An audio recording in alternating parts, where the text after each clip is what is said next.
Here's everything you'll need to remove your steering wheel on a 2009 F-150.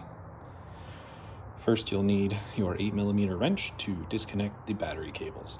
You're going to wait 30 minutes to make sure the airbag doesn't go off in your face while you're taking this off. Once that's completed, you'll take a long, skinny tool. I use an Allen wrench. And you're going to put it in these holes in the side right here, and on the other side as well, and at the bottom right here.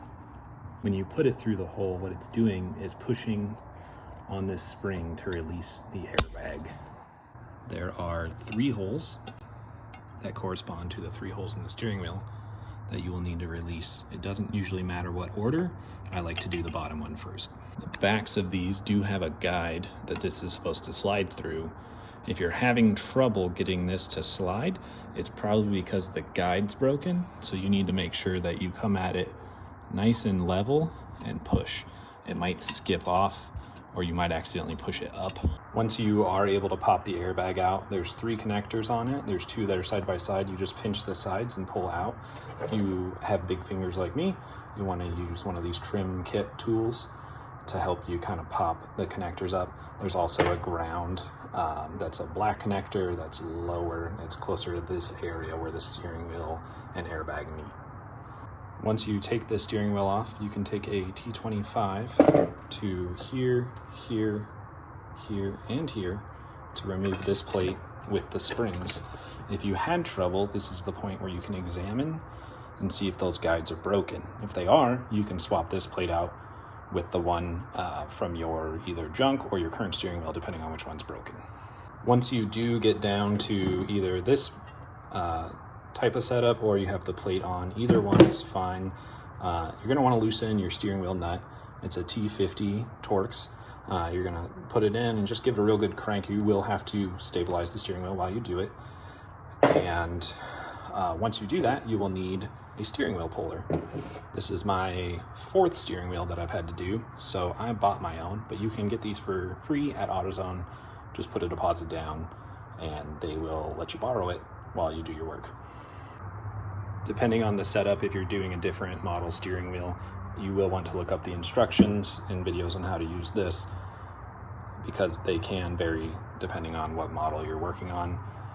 Mine actually wasn't even on tight enough to warrant using the steering wheel puller, so I just kind of unscrewed the bolt, put the new one on, and made sure that this one was properly torqued down this time.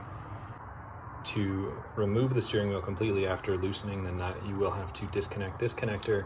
There's also going to be your airbag wiring right here, so if you disconnect it from the airbag side, you can leave it there and just be gentle as you pull the old steering wheel out, because if you give it a good yank, you could break your clock spring and have the whole thing unwind. And then when you're putting it back together, make sure that you also plug this back in, as well as plug your airbag plugs back in.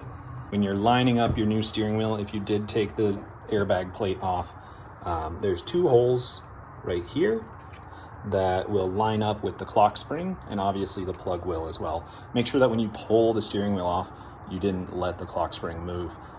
If you do, it can cause all kinds of problems. So just make sure that you either have someone who can watch the clock spring while you do this, or that they can that you can tape it in place to hold it if you need to mess with the steering wheels while you're doing this. If your steering wheel needs your media control or cruise control modules replaced, it's fairly simple, but you will want to be delicate. Again, you can take a trim kit removal tool and you're just going to kind of wedge it in this side. You're going to want to make sure, obviously, that you've disconnected these electrical connectors. And there's just a little tab on the right that you push down. And then when you get the new one in, you push it in and it should pop up. So just make sure that it does latch. To remove these, you'll want to kind of leverage this trim kit tool in kind of at an angle and then pry this way. And I use this one to kind of get my initial grab, and then I use the other side to kind of pry it out. Again, nice and easy. It is possible to break these like I did. The steering wheel at the junkyard came with these on it, so obviously my steering wheel has functional ones and I swapped them out. When you do get the new one to put back in, make sure that you come at it kind of from a top down. You do want to back it off a little bit to the outside, because these connectors can start to crack as you're pushing it in if they're too flush, because they stick out a little bit. So just give it a little bit of room and get a nice shove in. There's these two prongs that connect to these two holes right here, and it just kind of pops right in. And again, make sure that you reconnect your electrical connectors on either side, or just one, depending on which one that you swapped out. Once your steering wheel is seated back on and properly torqued down with that T50 nut, make sure that you put the airbag plate back on, and then the operation's the reverse. So connect that ground connector and the two other connectors for the airbag. Make sure you line it up with the holes right here, here, and here with the springs on the back of the airbag, and just kind of give it a nice even push down as you go. If you did have a broken plate like I did and didn't notice, the steering wheel will have a lot of problems reseating the airbag. So make sure that you pop this off if you did have trouble removing your airbag to begin with. This might be broken, or one of these might be broken. You could make it work.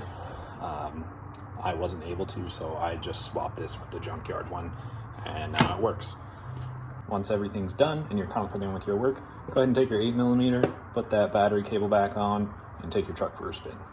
Here's our new steering wheel with the airbag properly seated, and our new media controls and cruise control, and we made sure that clock spring didn't get off alignment when we took it out.